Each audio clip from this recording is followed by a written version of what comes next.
Hello, everyone. Welcome. Thank you for joining us. So this is Dr. Daniel Kehres. We have a webinar today. He will just be joining us. And yeah, so we can just get things started today. Alrighty, well, if you are ready to get started, then go ahead. Sounds good. So I'll just get rolling. If there's questions, I see a Q&A thing on the bottom. People can ask them in there, and I assume something will pop up here, and then we'll go from there. So yeah, I was asked to come on and teach a class. For all those of you that do not know me, I'm Dr. Kehres. A quick background is I studied. Sorry, let me get some water. That's the way it works, right? All right. So I had a knee injury in high school, and I had two knee injuries in high school, and I had to have two major surgeries on those. And from that point going forward, I was very interested in the way that the body heals. I was very interested in specifically inflammation and how the environment influences the inflammation inside our body. So from the foods we eat to our mental stress to the exercise and the rehab to the chemicals that are in our environment. And so I went to Alma College and I studied biochemistry and pre-med. And then after that, I did some research sporadically in the summer at U of M. And then I went to Palmer Chiropractic School down in Florida. One of the professors down there was the most published researcher on inflammation and the human diet. So I was super interested in this all the way through. And that's what I'm going to be talking about today. Inflammation is something that is so important. And I've been following this since I was in college before early 2000s, and there was not much research on how inflammation, specifically in our food and our lifestyle, was actually impacting us. But I knew for sure that it was impacting me because after having two knee surgeries, I had a ton of scar tissue in there, and there were certain foods that I would eat that would make my knee hurt, and then there were certain foods that I would eat that would not bother me whatsoever. And so I knew there was something to it, and there just wasn't any research when I was in high school, and I kept looking for it. And then once I got into college, this stuff just started coming out, and I've been following this stuff ever since. And it's crazy to me that there's not more education on this. I mean, this sort of stuff trumps so much nutrition. A lot of people talk about, protein, carbohydrates, and fats from a nutritional standpoint, but that's only so superficial on the surface. When you can actually understand, when you eat a food, does it cause inflammation inside your body or does it reduce inflammation? So when I'm talking about inflammation, I'm talking about swelling inside the body. Okay. So if you were to go and if you were running and you rolled your ankle, what's going to happen is the ankle is going to swell up, right? The swelling that's happening in your ankle is actually inflammation. That inflammation is there to come in and heal the tissue. And then after 72 hours to 2 weeks or 3 weeks, that swelling should go away and your ankle should be repaired. Now, the problem is if that inflammation comes in, it's in there for 2 weeks, 3 weeks, and all of a sudden it does not go away, it's going to start causing damage. And so inflammation is very good when it's used for healing. However, if it stays in there longer, it's going to start causing damage. And so I was very interested in this. I kept following it. So the point is, lifestyle has a huge impact on increasing inflammation. And in this short period that we're talking today, I'm going to give you some examples of how that actually happens. So a lot of people, the very first thing, if you were to take one thing away from this class, it would be to track how you feel physically compared to with what you're eating on a regular basis. So sometimes you wake up in the morning and you just feel great. Other times you wake up and you just feel completely blah. I call it a food hangover. Because even if you didn't drink, you might next day have a headache and just feel real achy all over. And this probably means that something that you're eating on a regular basis is causing a lot of problems for you. And most people, if they keep a food journal and they correlate the days that they feel great with the days that they feel miserable, they can start tracking down certain types of foods. And once people start eating healthy by following this type of protocol, if they have days where they kind of fall off the wagon, everybody deserves to fall off the wagon and have your ice cream and drink your beer and have your burger sometimes, but you have to know how it impacts you. And if it really, really knocks you down for a long time, you need to do that less frequently. And so keeping a food journal and understanding how your mood is, how you physically feel in correlation with the foods that you're eating is absolutely critical. And if there's one thing you were to take away from this class, that would be it. Okay. And so I'm going to go through a few things. I'm going to share my screen here sporadically. And go through a few things with you. Okay. So one of the biggest things is once people understand that, you know, the foods they're eating are causing problems for them, they can address it. However, most people don't understand that. So if you're doing something and you have pain in your body, let's say you're eating a specific food and it's causing inflammation inside your body, okay? And you go to the doctor's office and you say, I have back pain. That doctor, most likely chiropractors and physical therapists, will work towards the root of the problem. However, a medical doctor, you're most likely going to get a medication, right? And so you go into the medical doctor's office and you get a medication for your back pain. Okay, so you start taking that medication, you start feeling better, and then you go home and you start eating the same sorts of foods, same inflammatory foods. So your back pain comes back. Okay, you go to the doctor's office and you say, hey, that anti-inflammatory that you gave me, it worked for a little while. However, I still have back pain.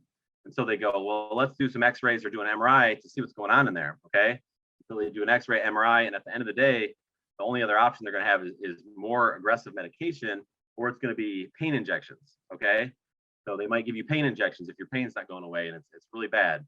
So you go to the doctors, you get pain injections. However, you go home, you keep eating the same sort of foods that are causing inflammation and swelling inside your body. The pain injections are not going to continually work. Okay, so the only way to fix this problem is to remove the root of the problem, which is the junk food and the inflammatory foods that we're eating on a regular basis. And as a chiropractor, we've got 6 different locations throughout the Great Lakes Bay, and this is what we deal with every single day. So yes, people come in with physical back pain from an injury, but many people come in because they're in pain because they're eating foods that are causing pain inside their body. Okay, so I'd like to call this, can you enable my screen to be shared? And so as he looks for that, the big thing is anything that ends in the word itis. Okay, so if you go to the doctor's office and you have an issue, okay, anything that ends in the word itis means inflammation. Okay, so think of different things: arthritis, inflammation of the bones; diverticulitis, inflammation of your diverticulum in your intestines; cholecystitis, inflammation of your gallbladder; pancreatitis. So the list literally goes on and on. You can basically take any organ in the body, and if it has inflammation, they just put itis on the end. But have you ever taken a step back and asked, why do I have an itis of this specific organ when, you didn't do anything specific that you know of, but the doctor ultimately is most likely just going to give you a medication, okay? And so taking a step back and thinking that anything that has an itis, good, looks like I'm good to go. All right, thank you, appreciate that. All right, cool. So anything that has an itis is going to mean inflammation. So here we go. I'm gonna show you a couple slides here. All right, so here it is. Would you numb your thumb or stop slamming your thumb in the drawer as I was just talking about? So if you're eating junk food and it's causing inflammation, you can take all the medications in the world, but it's ultimately at the end of the day, it's not going to help you that much, okay? So what is inflammation? So on this screen, you see appendicitis, arthritis, bronchitis. All these things mean it's a fancy word for inflammation and swelling of that organ. Same as if you rolled your ankle, you get swelling around your ankle. If you're eating junk food, it increases swelling inside your body. And when that swelling inside the body eventually affects a certain organ, it's going to lead to all these different issues, okay? And so the billion-dollar industry in the United States of anti-inflammatory. So most people have an Advil or a Tylenol or something in their purse or on their person or in their car. This is the number one thing when someone goes into a grocery store or a pharmacy. The number one thing that they are going to buy when they're in that medical section is an anti-inflammatory.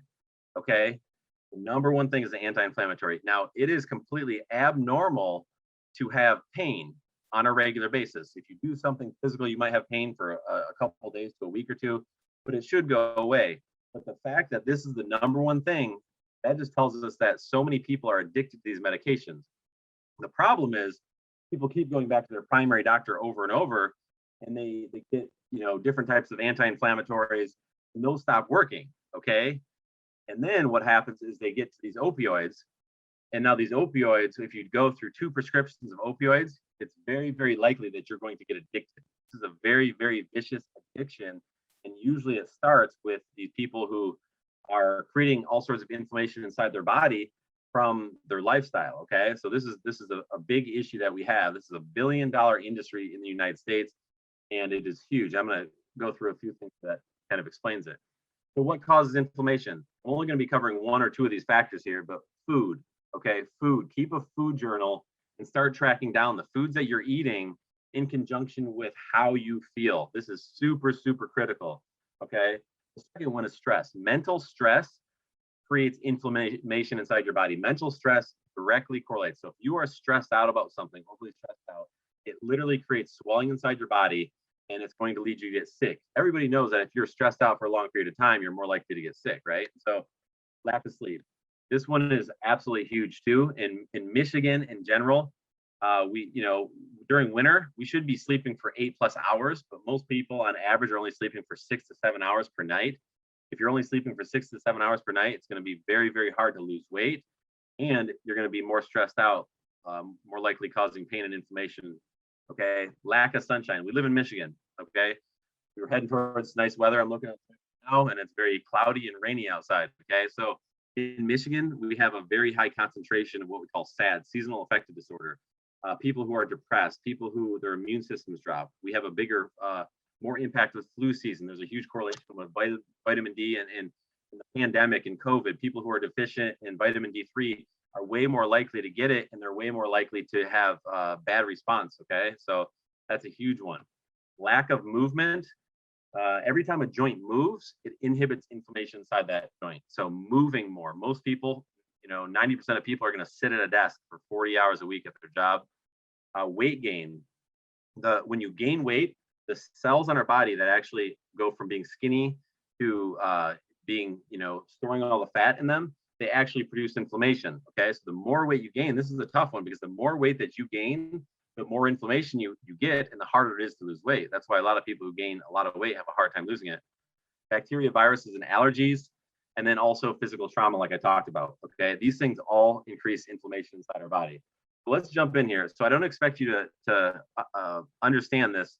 However, I'm going to point to a couple things on here. So this is how inflammation is, the easiest aspect. This is how inflammation is created in the body. Okay, so up here on the left, these are omega-6s, these are omega-3s. Omega-3s are the oils you've heard about. Fish oil is omega-3. However, they're in a lot of different foods and meats. And then omega-6s are found in grains, flour, corns, seed oils, and that sort of stuff, and sugar. Okay, and so the red up here trickles down, and anything down here creates inflammation. Okay, the red creates inflammation. The blue foods up here, all this sort of stuff, reduces inflammation. Okay, so like I said, I don't want you to understand that or know that, but just know that there's a cycle here. When you eat foods, it creates cells inside our body that cause inflammation. Okay, now aspirin and ibuprofen in the billion-dollar industry of anti-inflammatories is right here. These two enzymes is COX and LOX enzyme. Okay, this area right here is where the whole anti-inflammatory world lives. And the reason is because all these foods that people are eating on a regular basis, the grains, think about when you wake up, what do you eat? You eat cereal for breakfast, then you go to lunch and you eat bread or something that's bread-based or highly carbohydrate-based for lunch. And then what's for dinner? Bread again, all this sort of stuff for dinner. This stuff all creates inflammation. I'm going to show you exactly how much of the American diet is made up of this stuff. It's really scary. So this creates inflammation. Inflammation makes you feel miserable. Now you take an aspirin or an ibuprofen or Tylenol or any of these NSAIDs, non-steroidal anti-inflammatories, it inhibits these pathways. So it inhibits all the swelling that's happening inside your body. Okay, and so that is very valuable. However, you cannot inhibit inflammation because you need to be able to heal. All right, so you hear people who take these anti-inflammatories long term, they develop side effects, they develop ulcers, and they develop all sorts of other issues. So the best thing is to reduce the things that are creating the inflammation and then take natural spices. So a lot of people have probably heard of turmeric. Turmeric is very popular in anti-inflammatory because what it does is it decreases these enzymes and it down-regulates inflammation. It does not inhibit the inflammation and swelling inside your body. And so the two options would be, one, to remove the foods that are creating the swelling, and then two, take anti-inflammatories that are going to help you feel better, but they do not inhibit the inflammation. Okay, so this is very critical. The other thing is eat a ton of the foods over here that create a lot of the anti-inflammatory enzymes that make you feel better. Okay, so the whole point of this is the NSAIDs, aspirin, ibuprofen, A long time ago, they figured out that they have this drug that will inhibit these enzymes that inhibits the inflammation inside your body. If you can do this naturally through your lifestyle and through your food, you can do this. I see this all the time. Okay. All right. So what are there's actually four main things, okay, that are on here.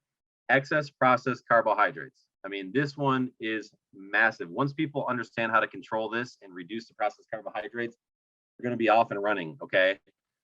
So there's excess sugar, which is the same as carbohydrates. Okay. You got grains. Okay. Grain products are inflammatory. They're very high concentrated with omega-6. So these create inflammation inside your body. And then you got unhealthy fat.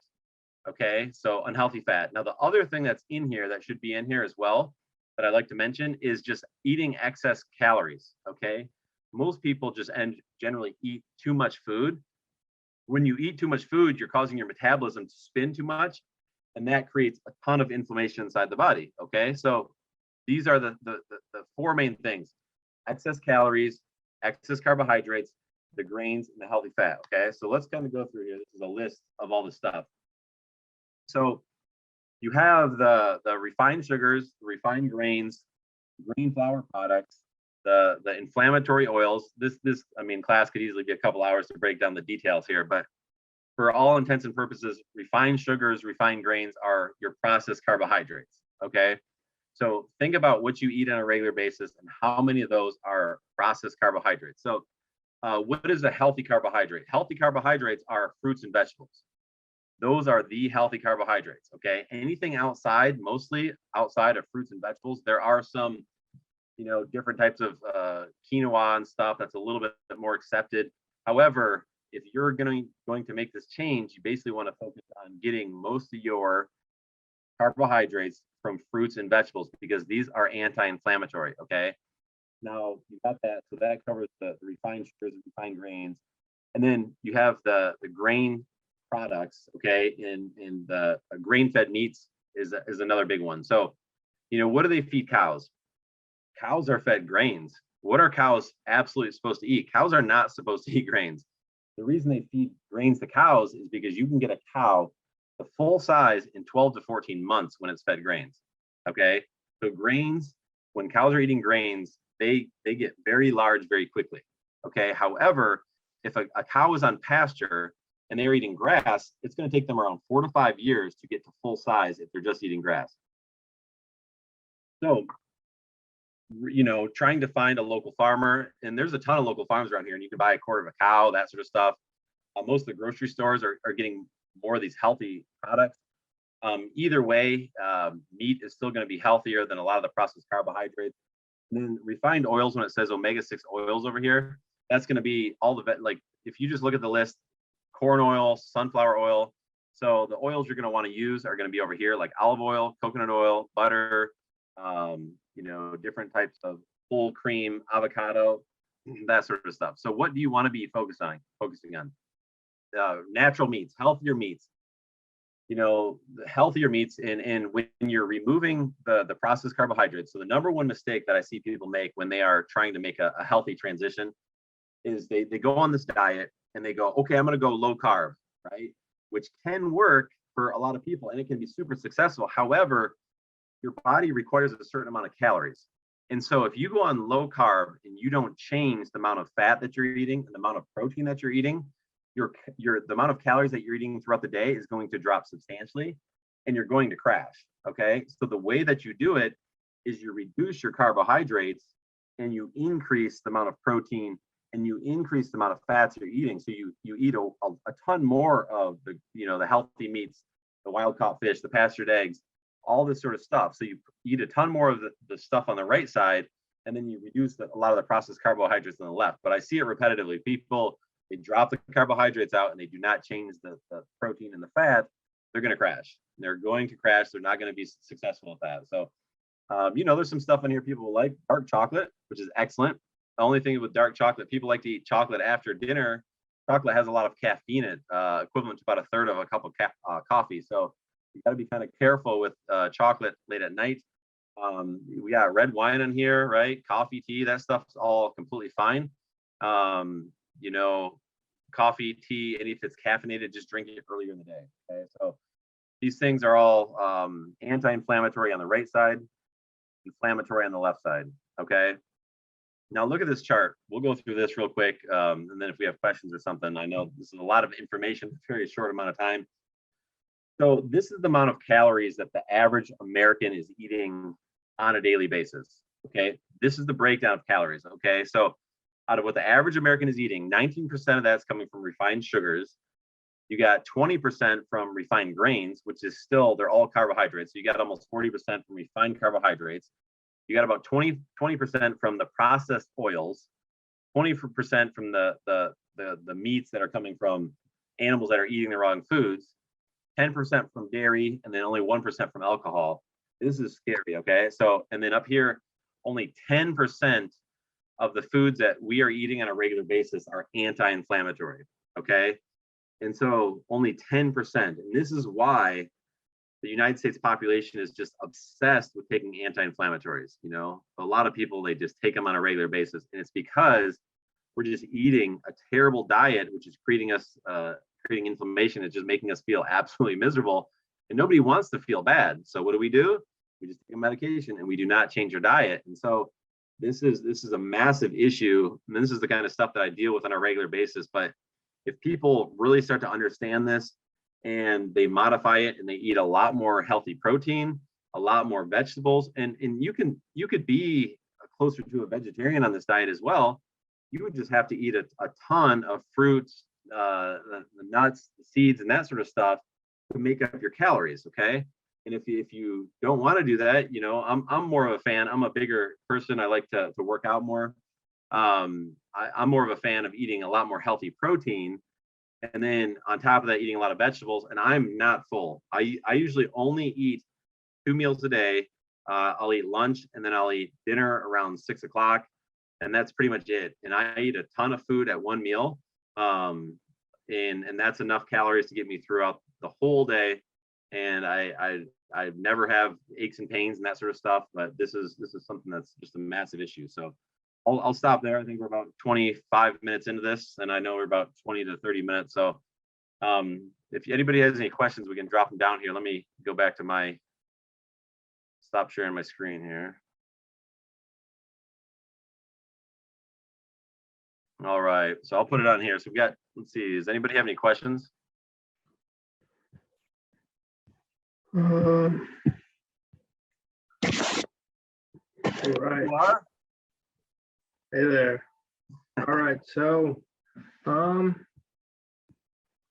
still waiting for some questions to come in. I guess so. I don't know if you just want to share maybe some daily tips. I guess you know, we're hopefully coming out of COVID. You know, we've all been in the house for what seems like forever now, and we want to get out. Maybe just some daily tips, health tips. Yeah, absolutely. So the whole pandemic has been super tough mentally and physically on people, and it's also been something that, you know, they call it the pandemic 20. People been at home eating, you know, and when you're mentally stressed out, you're going to gain weight as well. So the first thing that is the most critical I mentioned in here is vitamin D3. I mean, vitamin D3 is actually a hormone from the sun. So when the sunlight hits your skin gets an oily texture to it. That's actually the vitamin D3. It's a hormone. And there's a very, very simple, inexpensive test that you can take that will tell you your level of vitamin D3. Okay. So anybody who has a doctor, they can check that level for you. Okay. And if you don't have a doctor, there's many websites and stuff where you can get that level checked as well. And if you have never checked that level, you need to get it checked. Okay. And so this is something where you have to think about heritage as well. So I have tons of clients, you know, from all over the world that come into our office. And so my family and I, we go to Mexico every year. Okay. And when you go down to Mexico every year, the people that live there and that work outside, they're very, very dark skinned. And when you come back to Saginaw, Michigan, and we're in the middle of winter, that the same people who are Hispanic are very, very light skinned. And so they're very deficient in sunlight. Sunlight is critical for them. Okay. And same thing with someone who's Puerto Rican or someone who's Jamaican, you know, anybody who's from closer to the equator from their heritage. Okay. So that is absolutely critical. Like And if you have more Irish genes or you're more northern, then you can get away with less sunlight. Okay. But the only way is you get your levels checked. And then once you have your levels checked, you take enough vitamin D3 to get to a normal level. Okay. There's so much research on this, and it's one of the absolute cheapest and easiest things that people can do. Okay. That's the first thing. The second thing that's super easy and is free is sleeping more. Okay. And so in the summer, we can get away, like I said, we can get away with about 7 hours of sleep. Because think about how long the day is and how short the night is in the summer. In the winter, the night is the dark is substantially longer. If you think about it, the light bulb was only invented like 120 years ago. So for that, what would we have done? People would have lit candles at night and they went to bed and they would have slept for 8 or 9 hours per night. When the sun goes down, they would wind down. When the sun comes up, they would wake up. So the second thing is sleep. Sleep is absolutely critical. Besides that, people know they need to exercise more, right? Like everybody knows they need to move more. Most everybody knows they need to work on their nutrition. However, a lot of people just don't understand how to improve their nutrition. And there's a lot of there's a lot of bad information out there. Everybody's a nutritionist now. Everybody knows about nutrition, and you just have to sort through it. And everybody could do a different diet. I'm 6'1", 225 pounds. My wife's literally like 5 foot tall, half my size, and we have different workout routines. So we eat different diets. She eats a lot more vegetables, more fruit. I have to eat more protein just like I work out more and I carry more muscle around. So there's definitely not a one size fits all diet within this realm. And that's what you got to kind of figure out what works best with you, and finding someone, finding a trainer to work with to really guide you, someone who really understands this stuff is super beneficial as well. Sure. But, it looks like we got a couple questions coming in. The first one, so describe what your lunch and dinner is made up of. What do you eat regularly? Yeah, so I'm a huge fan of time restricted eating. I've been doing this for about 10 years. It's also called intermittent fasting. There's a big misconception that intermittent fasting is for cutting calories, and it's not. Intermittent fasting is just for eating your meals in a shorter window. Okay. So I get up in the morning and I literally just grab a glass of water and I go. It's the best thing in the world because I never have to worry about breakfast. And I've been doing this for 10 years. My schedule is crazy when we're in person. So I'm teaching all over. And so usually I don't eat until around 11:30 or 12 in the afternoon. And for me, like I said, I'm a big hunter. So fishing, fish, venison, my freezer downstairs is just loaded with this stuff. So, today I made a whole thing of venison steaks. So I literally had 2 venison steaks for lunch. And a lot of times I'm going to throw in like a big side. I didn't have time today because I was getting on here, but a lot of times I throw in a big side of like broccoli. Like, and most people, when they make vegetables, they'll make like a little side salad, right? And so they'll make a little tiny side salad, or they'll get a bag of broccoli and they'll cook one of those little bags of broccoli for their whole family. You should be eating that one bag of broccoli for yourself. Like that, make, instead of a side salad, make a huge salad. Make that one bag of broccoli just for yourself. If you have a family, throw in a couple bags of broccoli and literally make it like the majority of your plate and just eat. Like I literally eat as much as I can, because if I'm only eating 2 meals per day, I'm actually doing the opposite of most people. I'm trying to get enough calories to make sure that I have enough energy. And when you do that, it's great. You don't let food control your life, and it's a lot more fun because you sit down and you can just eat a lot. So really most of my meals, and I have 3 kids, and I do a ton of fresh fruit, and especially like on the weekends and stuff, we chop up our counters always have a ton of fresh fruit on them, so we do a ton with that as well. We also, our kids, one of their favorite foods and snacks is actually smoothies.